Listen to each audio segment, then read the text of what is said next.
Well, here we have a lovely 1937 Remington 5 in ridiculously nice condition. Brand new feet.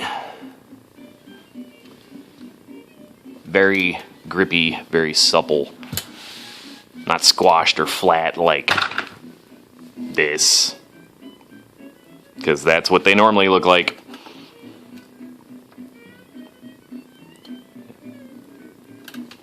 Makes a big difference because you can put this thing down and it doesn't want to go anywhere. Stays exactly where you want it while you're typing away. Got a fresh platen on there too from J.J. Short and Associates in Macedon, New York. Very nice. Very springy. Makes for extremely good print. The rear feed rollers are original and still quite supple. Still have a lot of grip to them. I didn't change them out because they don't need it. Front feed rollers did change out because they needed it. They were all flat and crap.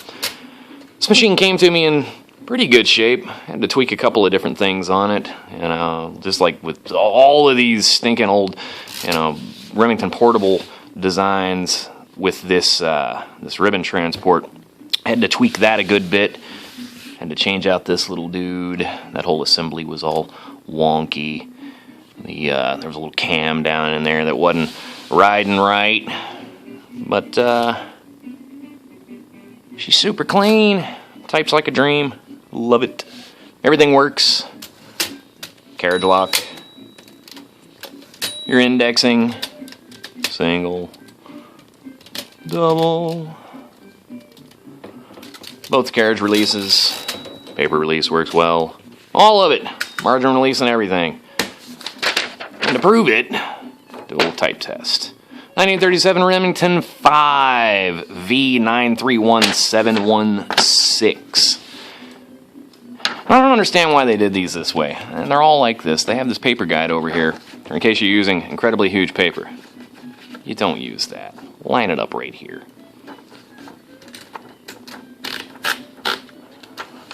Oh, I have my paper finger over there. There we go.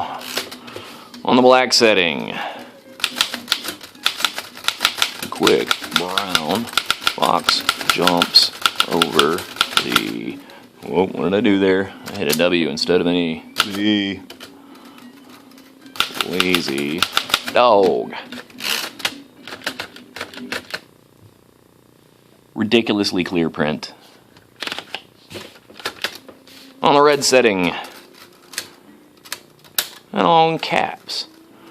Now is the time for all good men to come to the aid of their country. Whoop.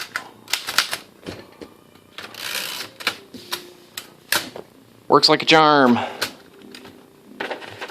Works like it's about brand new, because that's pretty much what it is. So there you go. 1937. Shiny little dream.